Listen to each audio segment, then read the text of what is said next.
G'day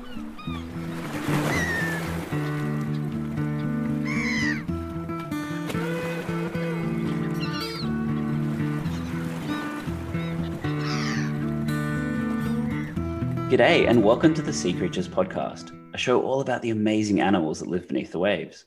Each episode we chat about a specific sea creature with a guest who has spent time and interacted with this ocean animal. Our guests range from marine biologists to divers to underwater photographers, citizen scientists, and people that have intense passion for marine life. My name is Matt Testoni and I'm all of the above. And joining me for this episode of the Sea Creatures podcast is Louise Nott, and she is an environmental scientist and underwater photographer. And we're going to be talking all about the pineapple fish. Welcome to the show. Thanks, Matt. Thanks for having me. No worries. So I first came across your name recently when I saw a really cool photo that you'd won a competition with. And it was of a pineapple fish. And I was like, people don't know what pineapple fish are. And I barely know much about them. I've seen them a few times. Yeah. And I thought, well, we have to get you on and talk to you about pineapple fish. So start us off with, what is a pineapple fish?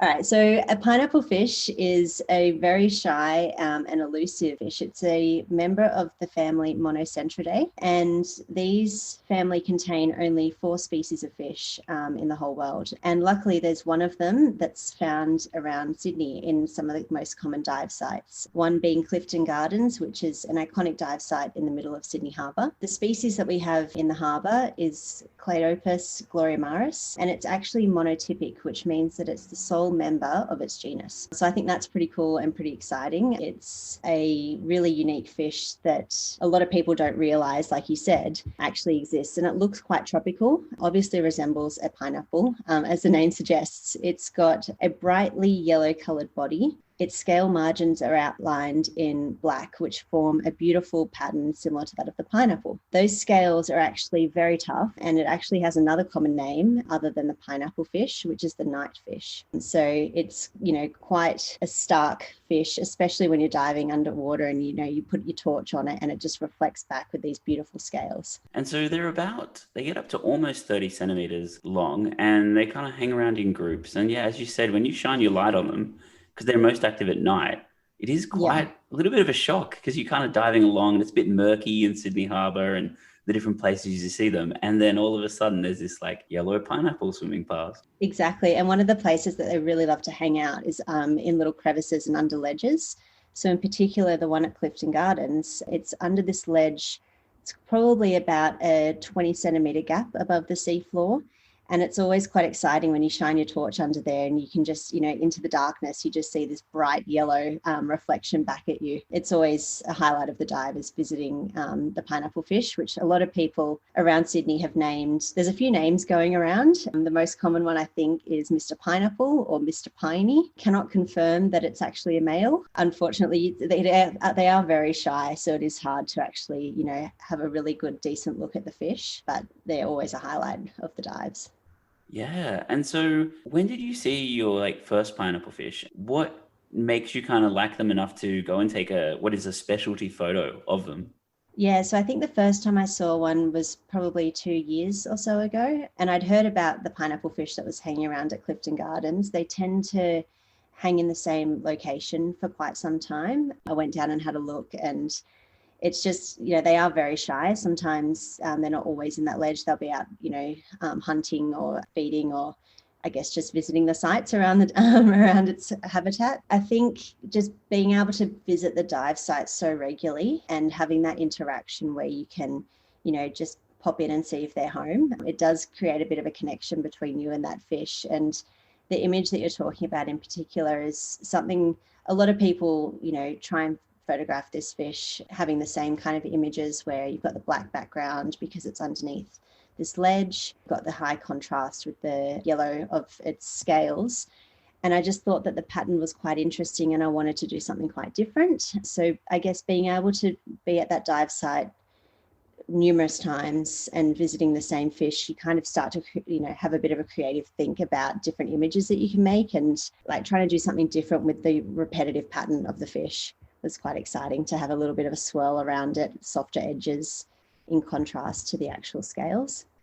Yeah, and it's a fantastic image, and I'll make sure I post a link in the notes of the podcast.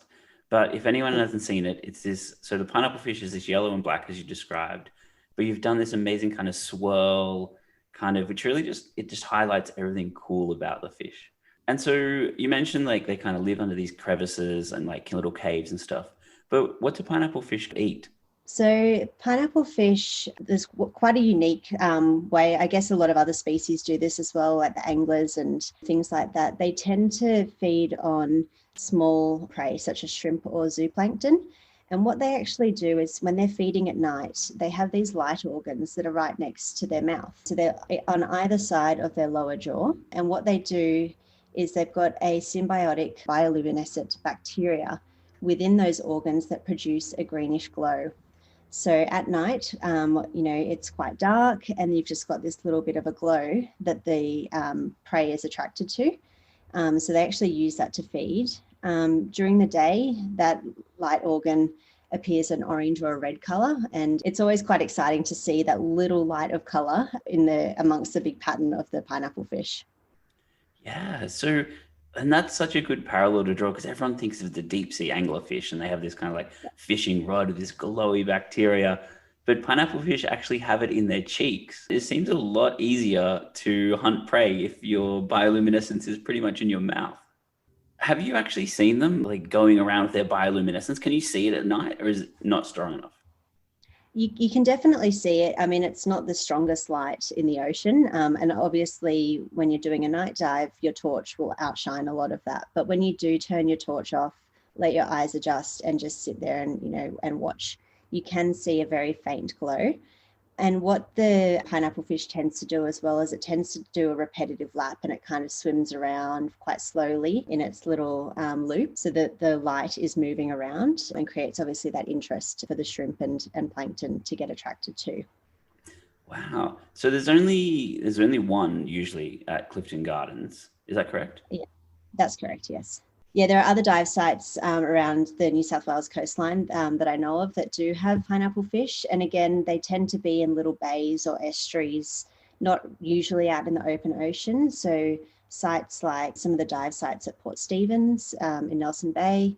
We've also got Shiprock, which is in Port Hacking, Clifton Gardens, as I mentioned. And it's actually quite interesting. The species has been recorded along the coasts of southern Queensland through to New South Wales, actually skips the coastline of Victoria and South Australia, and then it's found again on the other side in Western Australia. So, I mean, maybe you get out into some new dive sites and try and record the first sighting of the pineapple fish down south. Yeah. I wonder why that is. I do know that in Sydney, I used to see a lot of bioluminescence and that kind of bacteria in the water, which Yeah. I haven't seen in Melbourne. So I wonder if it's unable to get its like unique light and hunting mechanism or something like that. Yeah, I found that quite an interesting fact when I was doing a little bit of research on it. It seems like you would have the perfect conditions on the southern coast as well. Like there are some bays and estuaries, but maybe it is a combination of, the food sources and the bacteria that it needs in order to sustain itself. Something to look Yeah. into maybe. Yeah. And potentially the temperature, which unfortunately with climate change means that the species from New South Wales end up migrating down. Yeah. But yeah, you never know. Maybe I will spot a pineapple fish down there one day. Yeah, let me know. If people want to see them, you've mentioned like little kind of crevices and caves, but what's the best way? And like, what would you do if you went to a brand new dive site and you wanted to find a pineapple fish?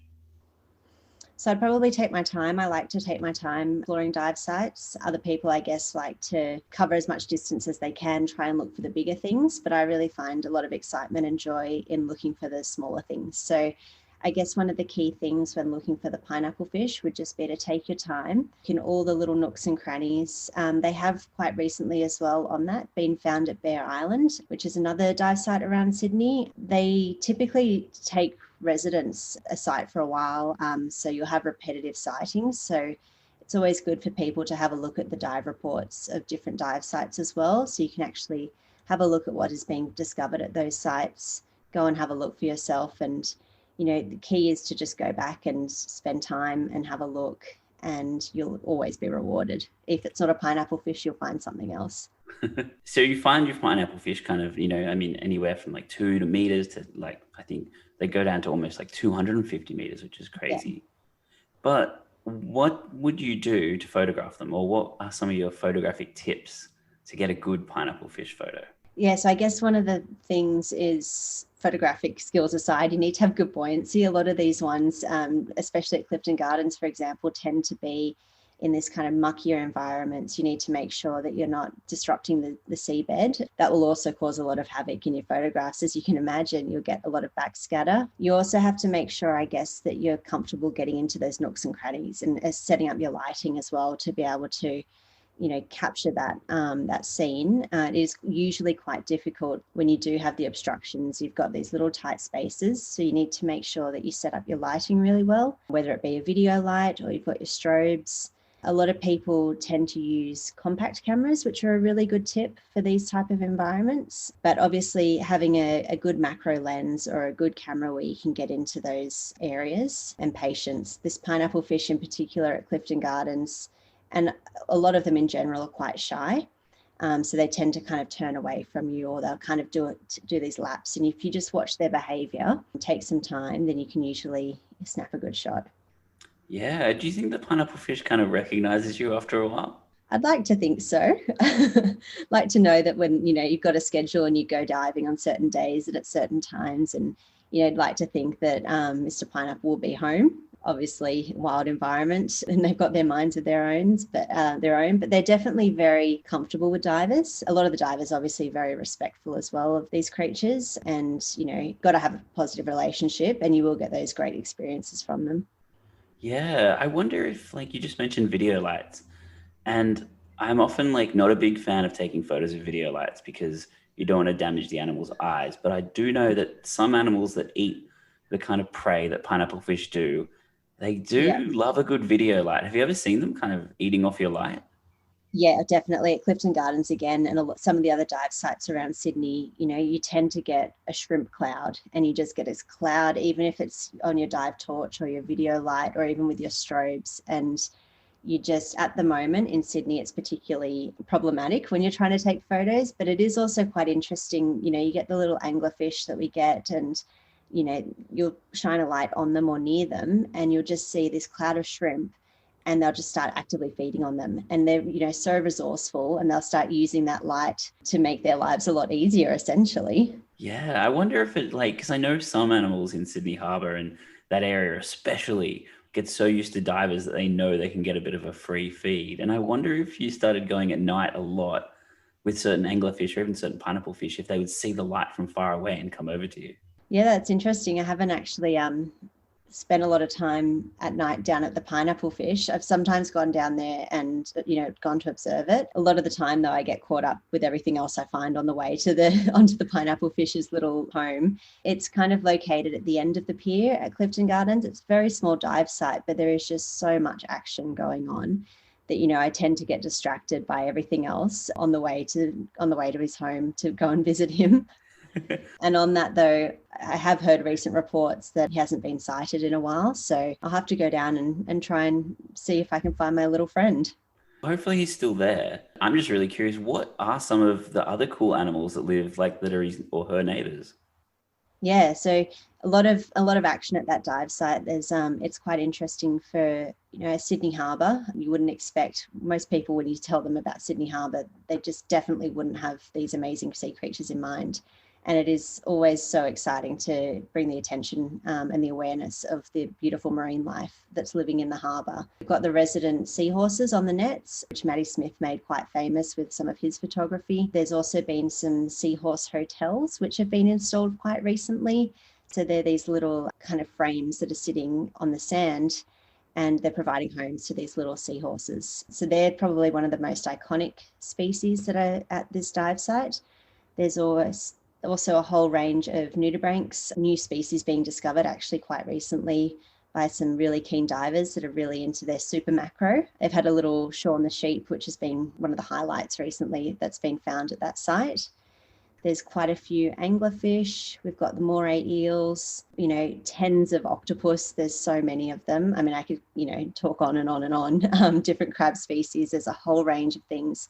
in this tiny little dive site just next to Taronga Zoo.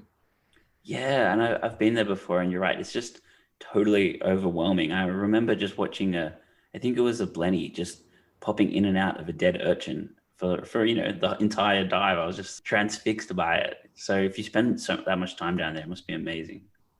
Yeah, it is. And it's actually quite interesting to think because there's a lot of people that fish as well. It's a really popular recreational fishing site. A lot of people go down for the weekend with their families. And, it's often thought, would there be that much marine life there without the food source from the fishermen? Obviously, it can be quite damaging in terms of discarded lines and rubbish and things like that. But is it the fishing that does make it quite a unique and incredible dive site? It's quite an interesting question. Yeah, and that's a really fascinating point. And I mean, I know whenever I'm at a pier or something, sometimes I get a bit frustrated by, all the marine like kind of tangle and the junk from fishing. But I think you have to remember too that a pier is an artificial structure anyway. Yep. And so it's not native to the fish that live there and the animals that live there. So yeah, the fishing, it's kind of like a little aquarium in a way. It brings in random species from around the place. Yeah, it does. And all the little bits of food source. And yeah, I'd always just wonder whether or not the dive site would be as vibrant and as energetic, I guess, as it is about the fishing activities that go on. Yeah. Well, that kind of brings us to the end of our pineapple fish episode. Thank you very much for being on the show. And if anyone wants to see the amazing photo that won, but all your kind of photography work, where should they go and what should they do? Yeah, so if you head to my Instagram page, which is Louise Nott _underwater, you'll be able to have a look at my images of the pineapple fish, and the winning photo that Matt just mentioned is also featured on my page. Cool, yeah. Well, I think everyone should check it out. And thanks again for being on the show. Thank you. Thanks for having me. Sea Creatures podcast is hosted, edited, and produced by myself, Matt Testoni. If you've liked the show, don't forget to subscribe to the podcast, tell a friend about the podcast, visit the podcast Instagram, seacreatures_podcast, and maybe even our Patreon account, where you can help out with a small donation. If you've noticed over the last 2 or 3 months, there's only been 1 episode per month, it's because I'm actually on a bit of a traveling holiday / traveling work expedition. So once that finishes in July, we'll be back to our weekly or fortnightly episodes. Production assistance by George McGrath and music by Dan Musil, and he's just outstandingly good slide guitar. Next time, we're going to be talking to Danny Lee all about the southern right whale, which is actually one of my favorite interviews yet. So don't forget to keep an eye out for that. This has been the Sea Creatures podcast. Over and out.